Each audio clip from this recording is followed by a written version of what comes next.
Hi, I'm Michael Bixby in for Mike Papantonio, and this is America's Lawyer.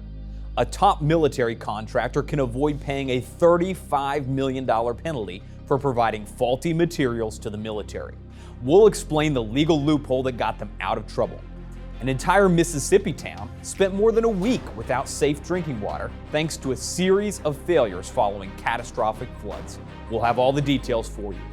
And a Russian oil executive that criticized Putin fell out of a hospital window last week, something that has become very common for the critics of the Russian leader. All that and more is coming up, so don't go anywhere. America's Lawyer starts right now.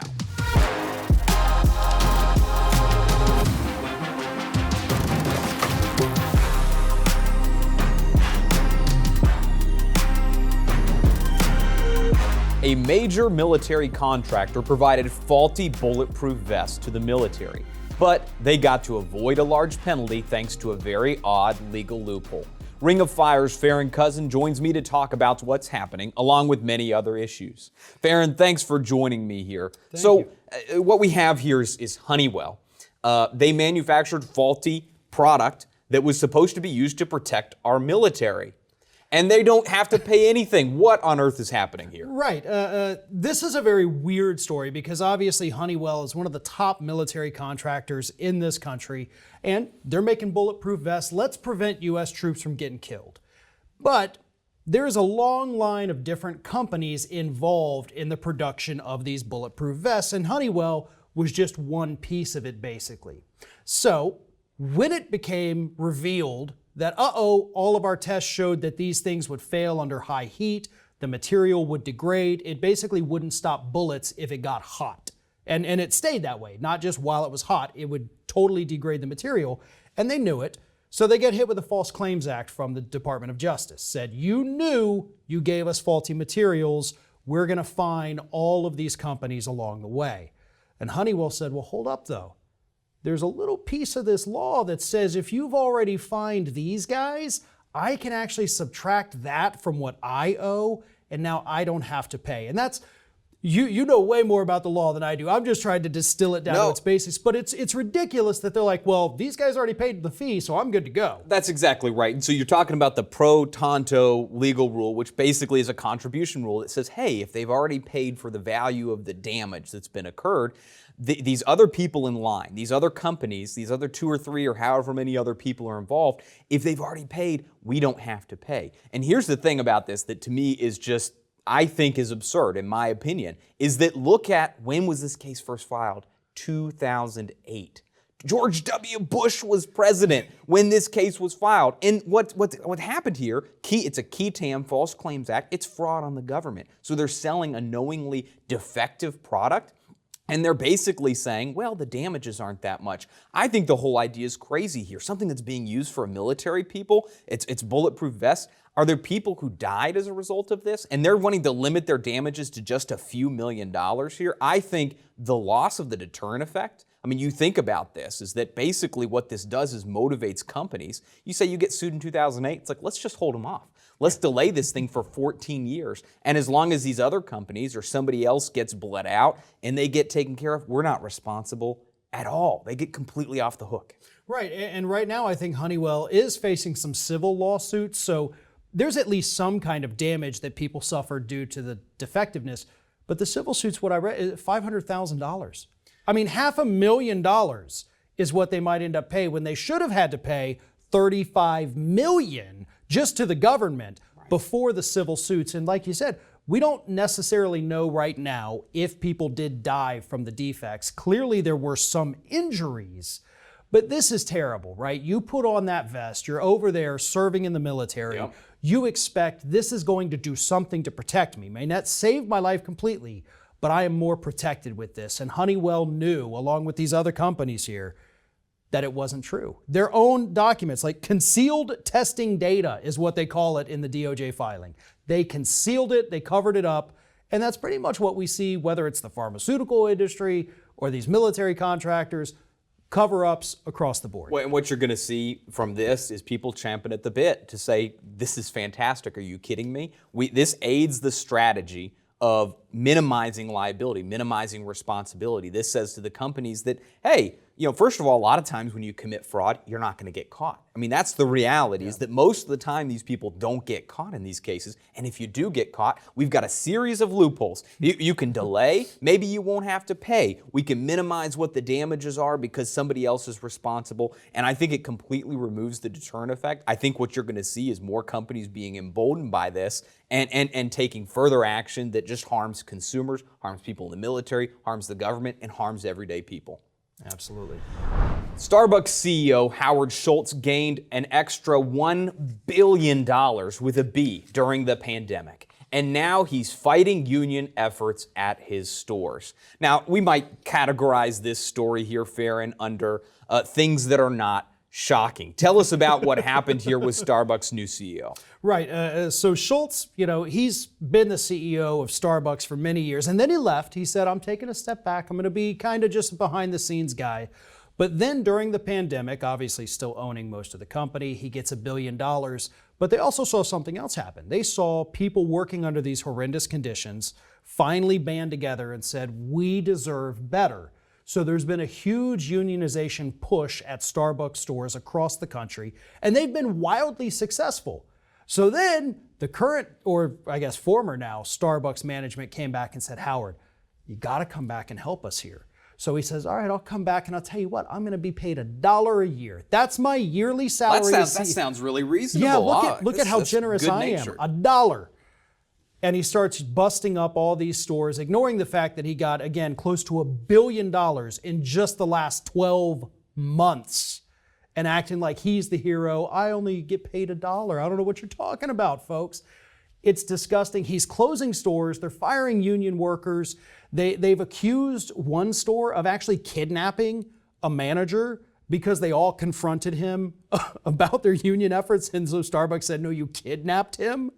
It's crazy what Howard Schultz is doing here, but that's why he was brought back. He has the power, he has the money, right? He's trying to kill the unions. And that's what's been noted, that's one of the things that he was noted for, is that, hey, he has the ability, he's been very successful in fighting off these unions. I feel like, though, this is the sort of the end of a Scooby-Doo episode, right? Where, you pull the mask off and, hey, who was conducting all these efforts? Who was part of this strategy? And it's like, this is the most unshocking thing in the history of the world. Of course, this is exactly what it is. But if you look at the complaints and you see what they are, I mean, they range from very significant to minor, but you see a pattern here, right? When you see them offering these stores and not offering other stores, essentially punishing the people who've chosen to unionize, when you see they've got hundreds right now.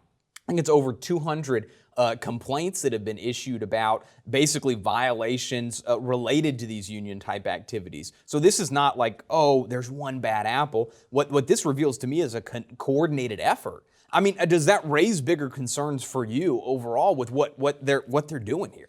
Oh, I think absolutely. And they know, like you're saying, they know exactly what they're doing. They're pitting stores basically against each other. And they're saying, oh, this non-union store, we're going to come in, everybody gets a $5 an hour raise. But you union store, because you're union, you have to negotiate with us. And oh boy, that's going to be a couple of months in the courtroom. So we're going to go ahead and give these people raises and benefits, which are not $5 an hour. They're paltry small raises.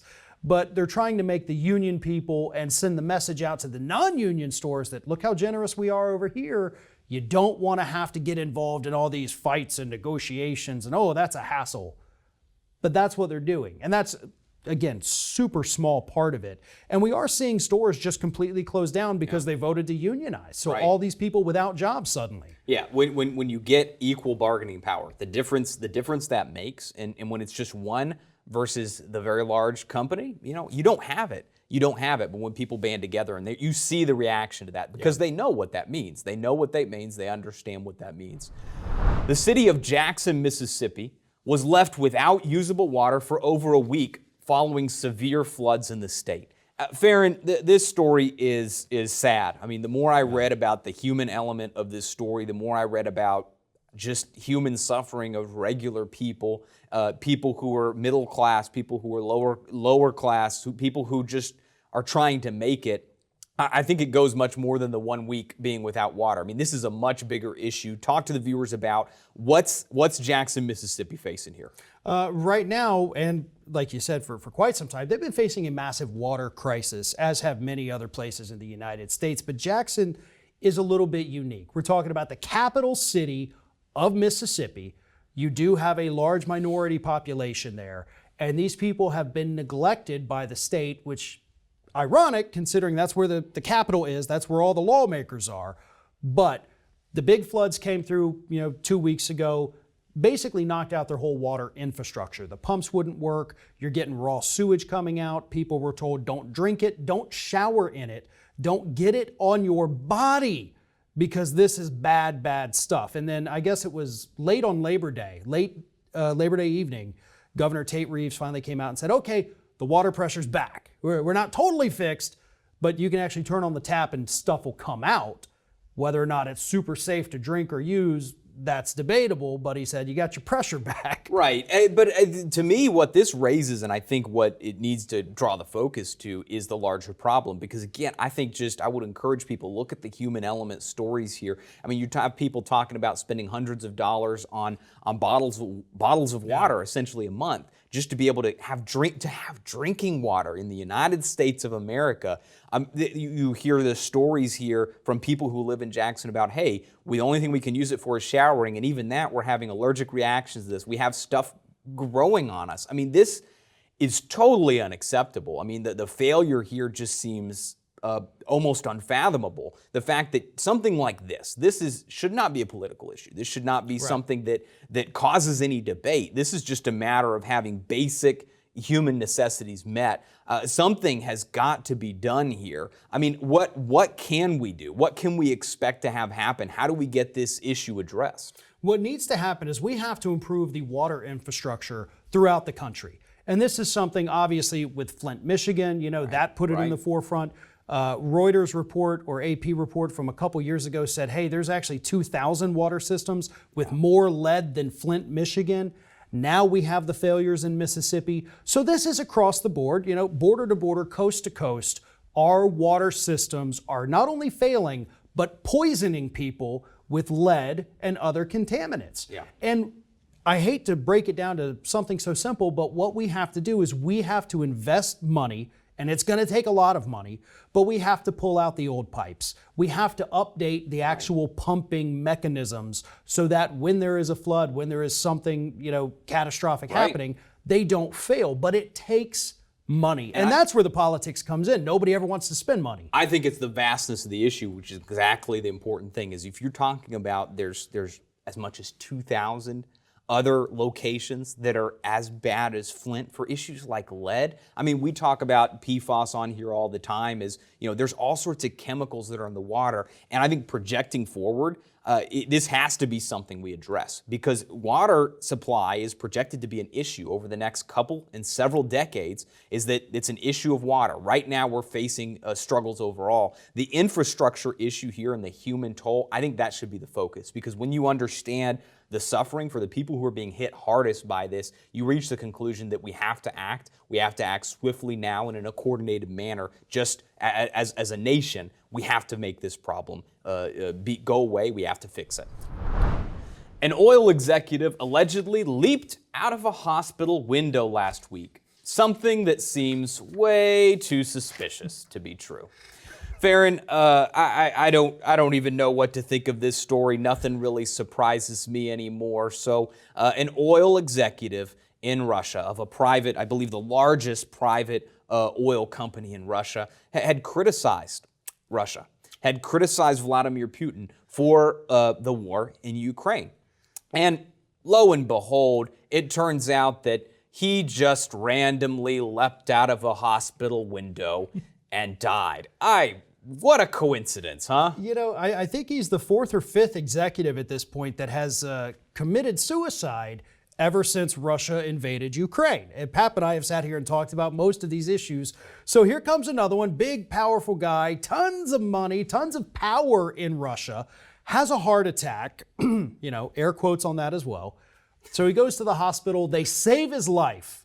And then immediately after having his life saved, he allegedly says, great, help me open this window because it's time to go. No, there is no part of this story that makes any sense. And I think pretty much at least everybody in America understands. They look at this and they're like, there's no way this individual killed himself. It's almost like a joke, and they've said, really how much is. of a ridiculous story can we make up and just spread just total disinformation and just do it with a straight face while everybody knows. I mean, literally everybody knows. Everybody inside even Russia has to know. And just, you can't take them seriously at this point. And I feel like we've spent maybe a couple decades, Farron, trying to tell Russia, hey, we want you. The world has spent decades telling Russia, just be an adult country. Come here together, learn to get through what you're dealing with, learn to be normal, create a normal democratic system. We want you to participate in the world stage. And they've just refused. I mean, they've refused at every single turn here. It's honestly, I mean, there's an element of this that's funny, but then there's an element of this where you're thinking about the people who are suffering from this. Yeah. It's not funny at all. And again, we don't take Russia seriously because of this, but you see the danger on the global scale, the suffering in Ukraine, and then the suffering of, you think of dissidents, how they're treated in Russia, that if you disagree, if you speak out, if you have the boldness and you have any sort of power and you speak out, what's going to happen to you? I mean, what's going to happen? Yeah, well, we've seen this plenty of times. They fall out windows. And that really is something that that is almost their go-to method. They'll poison you, sure. But we have seen so many journalists, so many dissidents, so many business people fall out of windows. And not only in Russia, we have seen it happen in Europe where the Russian was vacationing and gosh darn it, he fell off the balcony because Russians are just the clumsiest people on the planet apparently. But no, they follow them, they track them. This is KGB tactics, which is where Putin came from. And they're still using it today. And that, of course, is one of the reasons this man is so dangerous over there in Russia. But nobody is safe over there. I mean, I hate to paint with such a broad brush, but you have people suffering. They're tremendously suffering with this ongoing conflict with Ukraine. The sanctions are killing them. We've heard reports of people being basically conscripted into service, forced to go over there. Protesters, like if you protested the war, they've now drafted you into the military, basically. And it's either that or stay away from the windows because something's going to happen to you. It's terrifying. And the interesting thing to me, because this is no surprise, that if you were somebody who's going to speak out in a meaningful way, you're not going to do it because you're literally risking your life. But what's here is this is somebody who is high up. This is somebody who's well connected. This is part of the political elite, and no one is safe. If your opinion is different than that of Putin, if this is different than that of the party in power, you're out. Yeah. A leader of the Black Lives Matter group is being sued by other members of the group for allegedly siphoning off of millions of dollars from the Black Lives Matter organization. Farron, what on earth is happening here? Yeah, this is kind of a shocking story. This came out just a couple days ago. We find out that allegedly, obviously everything is alleged right now, but a big lawsuit over the Black Lives Matter Global Network Foundation. So it's the GNF. They're the ones who took on the mantle of Black Lives Matter and claimed it as, I guess, an organization. And basically a fundraising arm. So they deal with nationally all the organization's money, right? Right. And so then you have the leader of that group who, according to this lawsuit, decided, wow, there's a lot of money in this pot. I think I'd like a new house. I think I'd like to start, acting like a millionaire. And so they're alleging that about $10 million was siphoned off by this leader. Some of it, of course, went to a couple other people, but basically using it as his own personal piggy bank, which to me is not just horrible, legally speaking. It's disgusting when you take a group like this, and we all know why Black Lives Matter came to be. We've all seen the horrifying videos that get posted on social media. We know why this is important. And then to take advantage of that just adds this whole new level of disgustingness to this story. It does, because you can have an organization, and there's many organizations like this, and this is not the only example that we've seen where this happened, and we'll see kind of what the facts lay out. They don't look good because you have very clear infighting between the organization. I mean, those are strong allegations that are being leveled here. But you can have an organization that has a good purpose, maybe is promoting civil justice, is promoting racial justice and things like that. But if people are not held accountable, which is, I think, what sounds like the concern here is that there wasn't a level of accountability. Everybody needs accountability, literally everybody. I mean, that goes back to the same thing we just talked about in Russia. When there's no accountability, what happens? People are just running rampant and doing whatever they want, and this is creating problems. So if what is being said here turns out to be true, then you have a horrible breach of fiduciary duty. You have somebody who's been entrusted, who's been given this authority to do this, but has taken the money for themselves. I mean, it's offensive to what the cause means here. And so my hope here is that the truth comes out in this, and that if, frankly, if this has actually happened and it's proven true, I hope that there's even more justice beyond just civil money coming back into the organization, but something even more. Well, and what gets me too is we see this a lot with groups all across the board, is just the grifters that latch onto it. There's always somebody looking to make a quick buck. And it reminds me, when I was a senior in high school, I got a job as a telemarketer. We were making the phone calls to support the police department, some state up north, even though we were down here in Florida. So at one point, I only worked there for 4 days because the whole thing was a scam. But we asked, well, what percentage of the money we raise actually goes to this police department? And the people proudly told us 10% of what we raise is going to those police. So 90% of these phone calls of, oh my God, you've got to help us, you've got to help the police, they need the money. Only 10% of it was going there. And a lot of us were like, all right, we're out of here. The place shut down like 2 days after that. But there's always grifters. That's right, and there's always greed. Yeah. And that's what you have to be aware of. And frankly, this is the interesting thing, because and you'll hear me harp all day on Wall Street and how they hide stuff and they do things that are conflicted for their clients. And this maybe is kind of a theme here, is that you can see this can be big or small, because there's a lot of other organizations. This is not, to me, an indictment necessarily of Black Lives Matter, frankly, at all. This is something that you see in other organizations just like that. There's quite a few charities, and I think that people don't understand that. People might give their hard-earned money thinking, I'm doing something to help people, and then that wouldn't be the only example. And it's like 10%, 5%, 15% actually goes to the cause, and the rest is going into people's pockets. So it's a sad thing. It means you have to be on the lookout, and there needs to be that accountability that we talked about. Yep. A Saudi Arabian woman has been sentenced to 45 years in jail for the crime of tweeting critical statements about the Saudi Arabian government. Farron, this one here, again, sounds unfortunately a lot like the situation in Russia, and this is not the first time this has happened. Talk about a little bit about how is Saudi Arabia charging people for retweeting somebody, and they're putting them in jail for retweeting someone. It's terrorism. That is what Saudi Arabia has now classified these tweeters as terrorists, because it's under Saudi Arabia's counterterrorism law and anti-cyber crime law, using the internet to tear the country's social fabric. So they are effectively treating these people as if you are a domestic terrorist because you got on the Little Bird app and said, man, things are pretty bad here. They just beheaded 100 people in the stadium, basically for being political dissidents. And they say, okay, well, look, we're not going to cut your head off. And Pap and I, again, we talked about the story where they did behead over 100 people recently. They said, okay, we're just going to put you in jail basically for the rest of your life. You sent out a tweet we didn't like. You're in jail for 45 years. Another woman recently in jail for, I think, 34 years for a tweet.